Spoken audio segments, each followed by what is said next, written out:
Another SendouQ season is coming to an end, and what better way to celebrate the finale than by streaming all of the matches live to y'all's screens? That's right, IPL is back with another SendouQ finale stream. This time we're covering the best from Season 8, all coming live to you again from this very channel on Twitch and on YouTube. I'm Nito, newly discovered trans femme and local competitive Splatoon enthusiast. Joining me is SofaKing, also competitive Splatoon enthusiast, and is in the wrong side of where I'm pointing. That's okay. I'm sure as the afternoon gets on, Nito, we'll get it. I know that we've commentated before, and it's always been a blast. So I'm excited for a great event today. And I mean, how blessed are we to have this regular tournament series showcasing the best gameplay that our scene has to offer?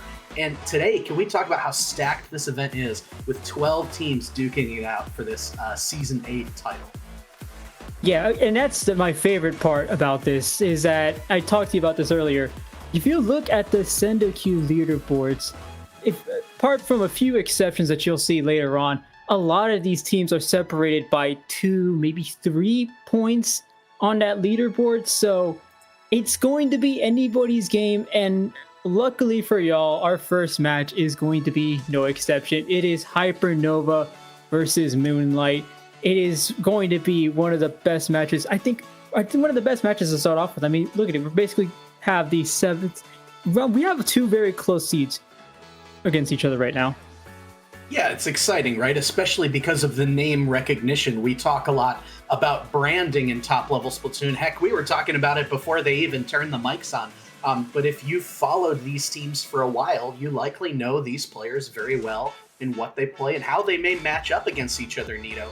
Speaking of which, Moonlight and Hypernova, these are 2 teams who are at top level but are looking to take that next step to break even further into this, reliable kind of like major tournament winning step that both of these teams are looking to take. Do you favor one team or the other to maybe make that step today? I don't know. I mean, I don't. With favorites, it's really close to. It's not one where I can easily point towards one team and say, yeah, this is the one team I think is going to make that next step up. Because looking at their recent results, I mean, you've got both of them showing up to Spot World Series, which I mean, Western teams, we've had that discussion before. We all know how it went. But looking at other results here, Barnacle Bash. I mean, you got Barnacle Bash results. You've got Squid Junction results. You've got Megalodon Monday results. Here, I know Hypernova went second in Megalodon Monday, number 34.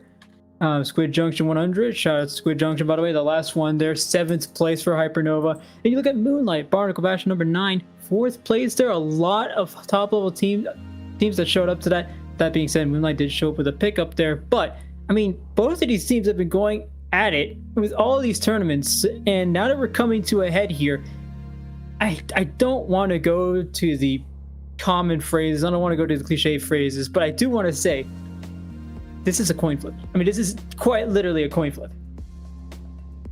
I would have to agree with you, and that's why we're bringing this one to y'all, because not only are these teams well known, but they're relatively evenly matched, and each team kind of has these big tournament wins under their belt. Folks who are a fan of Splatoon Tourney and Falco's work over there are going to recognize Hypernova as the team that won the Splatland Championship. With Henlo, Synapse, a lot of these players that people know, DatKid. But Moonlight seems to be one of the darlings of the North American scene, a team that everybody loves to cheer for. That's the team that Chara coaches for. So you've just got big names on either side. And I think that either team, really, it's going to come down to, again, you said you wanted to avoid cliches. I'll tack another one on there. It's going to come down to execution. Which team is able to execute what they want to do and win the fights that they need to win, and most importantly, be on the top of their game as our tournament is starting off here. And you talk about tournaments that we're going to see, and where we see both of these teams. I know for a fact we're going to see at least one of these 2 at Riptide, and which is also going to be streamed on IPL, just so y'all know, and Splatoon 30, just so y'all know. But the good news is that you get a bit of a preview as to what these teams are going to bring to that table later on. So we're going to be starting off in, it's actually, get the newer map here. It's going to be Urchin Underpass. It might show up on your screen as a few clouds, but trust us, that is Urchin Underpass. That's where they're going to be starting off. A newer map to the competitive scene, obviously got introduced a few months ago, but already making an impact here. You know, Nito, I thought that this wasn't Urchin Underpass. I thought that this was Moray Towers after they removed the towers, because I'm just seeing, blue skies, some white clouds there. But I also, my brain kind of tickled a little bit when you said Urchin Underpass was a new map. I feel like I've been playing that one since 2015 back in Splat 1, but it's seen some new life, like you said, in Splat 3. Do you think that it is a balanced map? Do you think that there are any issues with it that these teams have to look out for while playing? I think that when you compare it to other maps, and you mentioned Splatoon 1, it's a lot different. I feel like with many of the maps that have brought from Splatoon 1 into Splatoon 3, they shrunk it down. They've narrowed it down. You see it in Mahi zones. The reason that works out so well is that Splatoon 3 wants things to be fast. They want you to engage with the opponent a lot. Urchin Underpass is shaped so that it does the same thing. I mean, the zone is right smack in the middle. It is. You're going to have high ground for both of these teams. You need to converge right into the middle if you want to really get down into the trenches there. So it's perfect for Splatoon 3. It works out well to where I think it's fairly balanced between both of these teams. Both of these teams have an opportunity to push for flanks, see if they can trying to get something sneaky around the opposing side. And similarly, you still have a lot of area to back up, paint for specials. There's a lot of turf ahead of you. Decide that maybe now's not the time to execute something. So Urchin Underpass is a great place to start off here. And speaking of starting off, why not start off right now? Both of these teams are ready to go. It's time to start off the Season 8 finale. Yeah, I do like the dapples coming out from Hypernova here. These are some interesting weapon picks, especially dapples on both sides for Moonlight and Basil on that Pro. What are your thoughts about that? I'm sorry, I can't stop staring at the double dualies, double dapples. That is going to be a tongue twister and something I want to watch out for a lot throughout the rest of this game. But Moonlight, not very surprised about this Pro. Another weapon you're going to be seeing a lot. Newer to comp, but a weapon you've been seeing a lot. Those missiles are going to do great, especially on a close quarters map like this. Although we do see Moonlight actually going 2 players down already. Despite those strikes, he might still be able to get control of his own. Shadow just survived that. I don't know there, but Omega certainly doesn't. Hypernova getting the zone here. Yeah, Synapse is doing a good job kind of locking it down. Look at this roaming here. Like, that's not pushing. That's what I think is key on Urchin Underpass, is you kind of have to roam and make sure you've got all the angles covered before you go on a full-on offensive. And now that they're doing that, Shadow's going to get countered, Omega's going to get countered up front, and Moonlight again is on the back foot. They've the try and get a zone flip here. It's going to get a little bit scary here. Oh, it is already scary for Moonlight. Hypernova, I mean, the comp alone allows them to go up so far, so fast. And looking at what Moonlight has, there's not going to be much for them to counter with that quickly, or as quickly as they would like. Hypernova is just rolling around. They already have 2 dualies. They have a roller. They have a slosher. They are going to go up, and they're going to shove themselves until there's nothing left. There's nowhere left for you. Shove themselves down your face until there's nothing left for you to counter with. That's going to be what wins them game 1 here. And you know what? I could see that maybe there's some warm-up needed, right? I don't want to discount from anything that Hypernova did in that match, but there were some elements of disjointed place coming out from Moonlight there, where, we're sending one person at a time into the zone, and this is stuff that, you can just kind of wipe off of your brain after you've, been warmed back up to the game. So I'm interested to see how Game 2 goes. Don't anybody think that this set is over just after that one game, but to Hypernova's credit, that was pretty dominant. Oh, absolutely. I mean, that is, it's not something you see very often from both of these teams. I mean, this is, of course, whenever I talk to Green Corn, the team that I usually babysit, I tell them, hey, that was a good warm-up, regardless of how the result is. First match of the first round of group stage is always a warm-up. So whatever you see here might not be close to what you see later on. But to your point, yeah, that did seem a little disjointed. I mean, it felt like Moonlight wasn't really working as fluid as they usually did. They were kind of just like feeling things out. And you could say that's what I noticed too, is that Moonlight didn't exactly seem panicked there. They did lose that one match to a KO, but it also seemed like, all right, let's see what Hypernova does here. If we end up losing this one, that's fine. It's best of 3. We'll pick it up later. It was disjointed, but again, there's also not much to worry about. There is still a few more games to be played. Oh yeah, I mean with these sets, like you said, it's not a best of three, so you've certainly got some breathing room to kind of figure yourself out and figure your opponents out. And I'm curious to see if each side comes back with Dapples again on a very different map with Inkblot Art Academy here. It looks as though we're switching to a different kind of Dapples. Absolutely, and looking at these comp, especially from Hypernova, the only swap here is going to be that pencil, which makes sense. You've already got something very aggressive, so why not supply it with some pencils? That seems to be a favorite in competitive Splatoon, I believe. But the tent is going to be interesting from Moonlight here. Can we slow down Hypernova by bringing in a tent and forcing them to back up and respect that tent? Maybe not right now, because you do get 2 players going down, so Moonlight a little bit more to look forward to. Omega coming in with a backup with that stamper, that decap there, beautiful job there, and the sign-ups goes down as well. Few more going down. Moonlight starting to get their footing here with these picks. Omega doing a very excellent job here. That is a delay triple for Omega. Excellent job there. Moonlight holding on to the zone now.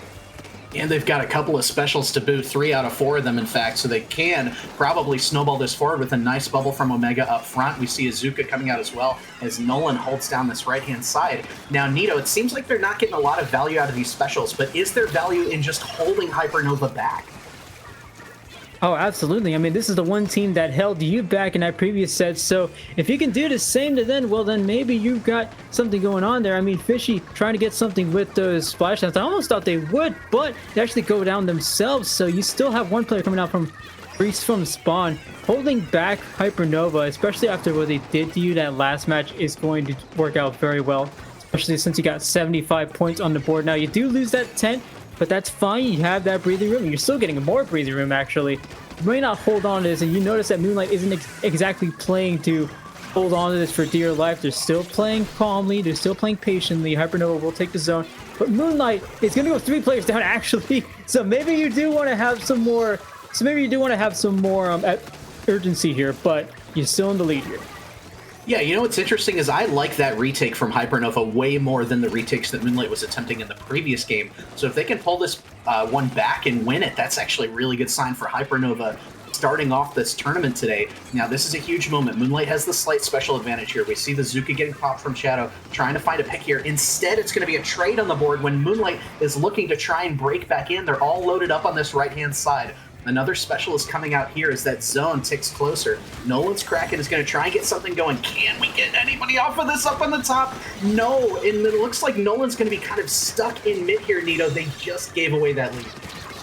It was also a good spot for them for a while there. They could have gotten some chip damage with that 96, but unfortunately, a few players from Moonlight going down, going to shut that down fairly quickly here. That being said, Moonlight gets control of the zone yet again. Can they retake the lead here?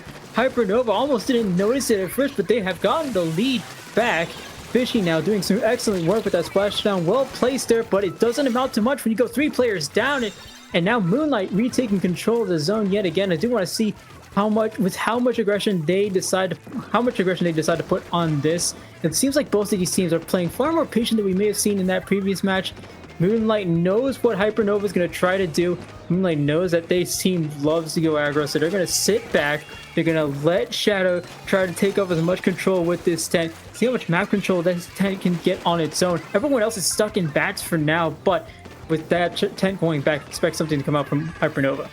Oh yeah, here comes the strikes just as this lead is trying to materialize. The lead does flip back to Moonlight, but this splashdown is going to help them neutralize the zone. Henlo v Shadow is going to get the pick. This unfortunate jump, though, is actually going to scamper away. Nice movement by Omega there to live as the Kraken kind of soaring across the other side until Omega does go down. And Nito, this one is super back and forth. This is exactly what I was expecting this set to look like.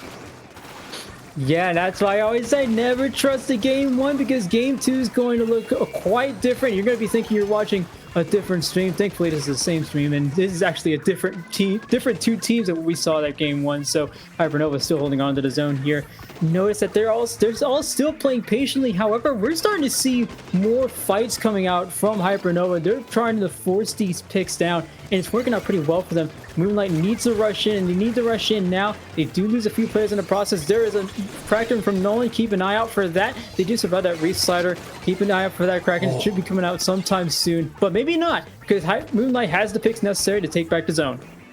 Really clutch maneuvering by Nolan to not get picked by that Reef Slider, which led to that double, is now going to go down on the tent shield, though. His Shadow is going to get picked as well, giving an ever so slight edge to Hypernova here with the strikes coming out. Synapse up front versus Omega. It's going to be a huge fight over here. Synapse is going to pick Omega cleanly for a massive pick there. Moonlight still has his own, but the Reef Slider's coming out. Is going to get picked afterwards. Only a few seconds left, but Hypernova still has the zone, is trying to maintain it. Time will run out, and Hypernova takes a tight game 2, Nito.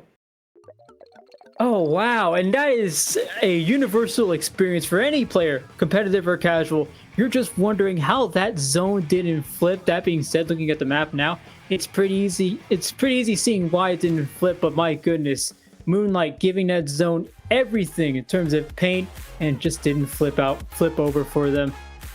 Said, I mean, we mentioned it multiple times throughout the match, much closer than before. Both of these teams playing, I want to say patient, but it's not patient in the sense that we're waiting for something from the opposing team. It's more patience in the sense of everything's already calculated. I don't care what this other team does. We know what we're gonna do, so do whatever you want.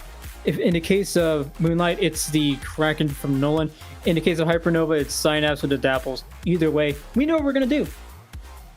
Yeah, I really like the game planning on both sides. And like you said, I mean, this set is far closer than that 2-0 would indicate. And, you know, I wouldn't be surprised if this one ends in 3. I wouldn't be surprised if this one ends in 5. You just never know how it's going to be with games that tight. Although Moonlight has probably got to be regretting how game 1 went a little bit, considering how close game 2 was. But I mean, the key point there was Synapse moving forward with the strikes and getting that insane pick on Omega that really kind of let them hold that presence in mid for just long enough to squeak it out. Nito, do you think that, I mean, it's not often that we see Dapple Doolies in this current meta. Is this a zones thing? Is this where the weapon is kind of rising up for certain people overall? What are your thoughts on why we're seeing more of that weapon? And that's a good point, actually. I do like that you brought up the difference between just like weapons seeming to have more favorability in these top level teams. I honestly just think that with Synapse, they're doing a very good job of it. You saw it in the first set, or in the first game, you saw it in the second game. It's a weapon that they do well and truly believe in. I see them play with it a lot, so no surprise that it's working out here. Anytime I tell a lot of people, and especially my own collegiate Splatoon team, is that if you have a weapon you like a lot and you know that weapon very well, I want you playing it no matter what. That is what we're seeing. I believe that's what we're seeing from Synapse there with the dualies. So, and no surprises there. I do want to see how it comes up on Ramen Zones, especially since the tent that's coming up from Shadowwind in this next match is going to be very important for Moonlight. Sure. Yeah. And I mean, like you said, you have to know your limitations, and then you can kind of make things work with weapons that are maybe not quite as high in the meta. But we are moving to Ramen, where I think we are going to see that tent. We do see the different variety of Dapples coming back out. Tent as well, Wiper, a few other picks up front. Do you think Wiper is better than Decav? Have they made the right choice here for Moonlight on this map with their backs against the wall? I mean, I would have liked to seen that Decav. I think Omega was doing an excellent job with that weapon. That being said, we already see a 96 going down, so both of these teams trading off already. But I can see what they're doing with this stamp, with the Ultra Stamp there. The hammer is going to be perfect, especially for a team where multiple times in that first match, you nearly caught them off guard with the off angles. You saw it with Nolan's Kraken, especially near the end of that second match. So that's what I'm expecting from this Wiper. Yeah, I think you're absolutely right. That's kind of what their game plan is, going in just to get a little bit faster to match the speed that the Dapples are providing. You see Synapse coming in again with another Reef, and oh my goodness, this jump from Omega is going to get picked by Fishy, although that was a little closer than it probably should have been, and traded back out up front. This looks like Hypernova has it in control for now, but let's see what the Zuka from Shadow. That was a ballsy jump there, and it almost worked, to your point. Yeah, I mean, it almost worked there. Moonlight, though, still covered. That's a 3-down situation. It's only Henlo with that slosher to see what they can do with that. But this is what I was looking for. I wanted to see how Moonlight uses Shadow's tent here. Hypernova trying to slow down the aggression from...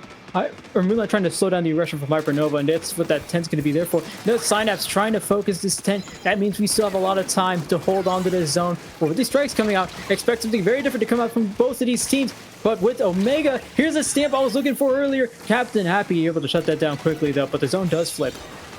Yeah, so Moonlight still has that lead for now, but with 2 down, it looks as though it's going to come back with this Reef coming in. Nolan going down to Fishy again, as Fishy's trying to get set up here with a splashdown of their own. Look how many bodies they have loaded up here on the street just to counter anything that may be happening. Splashdown doesn't find anybody, but I think that's Nolan or Omega trying to come in. It's going to get picked. That is the wrong time to go 2 down now as they're through the penalty points. They don't have the lead anymore. They're likely going to have only 1 or 2 more chances to try and clear this out as Shadow goes down mid-Zuka.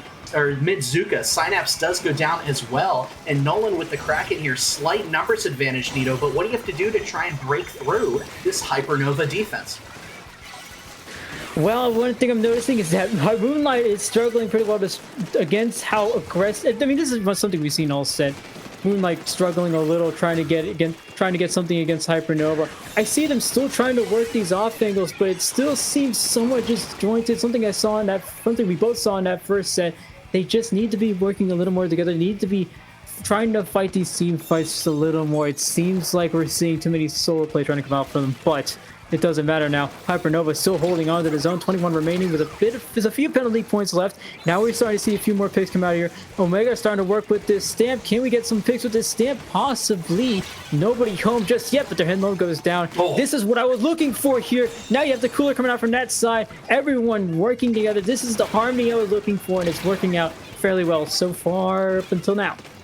Wow, yeah, that was an unfortunate, I think that was a bomb death or something of that nature. Henlo going in on some members of Moonlight, an amazing splashdown to clear Moonlight out of this area. Numbers, though, are relatively even as the strikes are coming out to put down a lot more paint than those 2 alive members could otherwise put out themselves. But you see Nolan set up here with the Kraken ready, the zone kind of flip-flopping between 2. This next set of picks is going to be so crucial, Nito. What do you think is going to be the special that gets it done for Moonlight? It has to be this Kraken. Nolan, I noticed that Hypernova, we saw 1 or 2 people drop to where about Nolan was to see if they can stop this Kraken before it became a problem. They did it, so now this Kraken has full reign to do whatever they can here. And look at notice how far back members of Hypernova are. There's only 2 people up for them at that time. So there was only those 2, and I'm surprised that Splash Wall was able to withstand that. So now we got 2 players down. That is perfect for Moonlight. It was going to be that Kraken that broke them back in. Can they keep it, though? Hypernova did this very well, did the retake very well earlier. Can they hold on to this?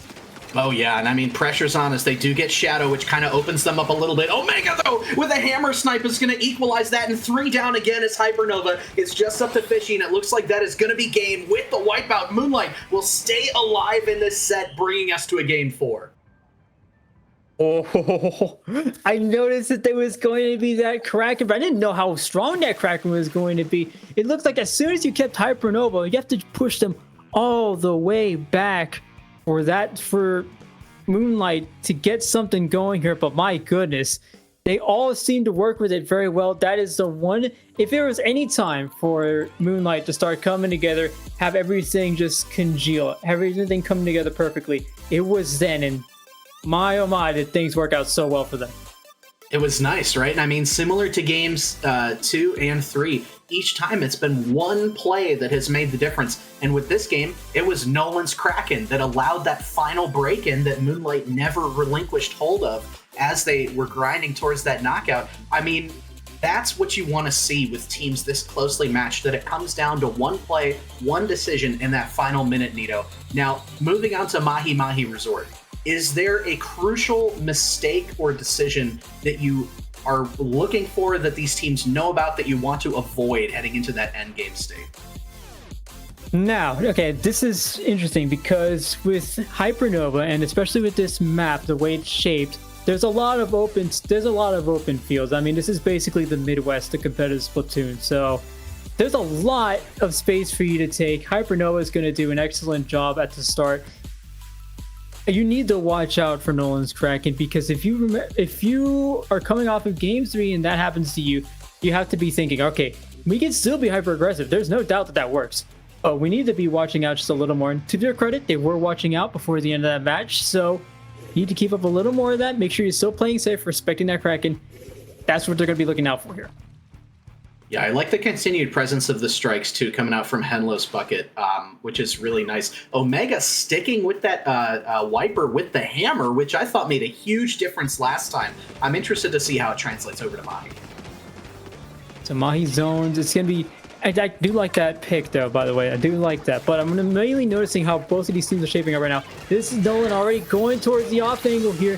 What are you trying to do to cover it? That's gonna work pretty well. Obviously, you do have that triple splashdown, always gonna work like a charm, even if you go. Should work like a charm even if you go down. Correction, but Hypernova, this is what I was looking for here. This is the aggression you're famous for. But do you have enough to notice those off angles? That's gonna be the question we notice later on. But you do have to win player down. May not be a good time to see if they can notice those off angles yet, but it's going to be an opening here for Moonlight to see what they can do with it, especially with this stamp ready from Omega.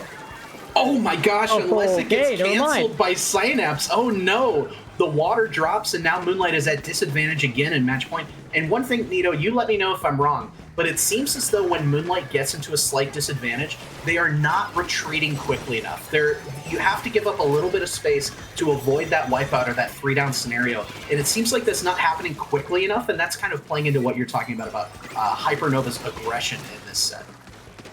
Right, and they want to hold as much match control as they can, which is why you're not going to notice them back up as much as one would like, especially when you have Shadow going around the side like that with a triple splashdown. That works out well. That's why you want to keep some of that presence, but is it enough for them to hold on to the zone? Maybe not, because now nobody's painting the zone. Oh my goodness, as I was talking, Hypernova took game 4 to win this set, and they took the words right out of my mouth.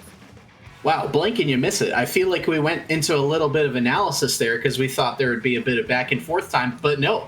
Hypernova coming out in game 4 similar to how they came out in game 1, just getting a pretty dominant victory. 2 out of 3 dominant victories. Moonlight will take a game off of them, but Hypernova, I would say that's a pretty dang good set to start your tournament.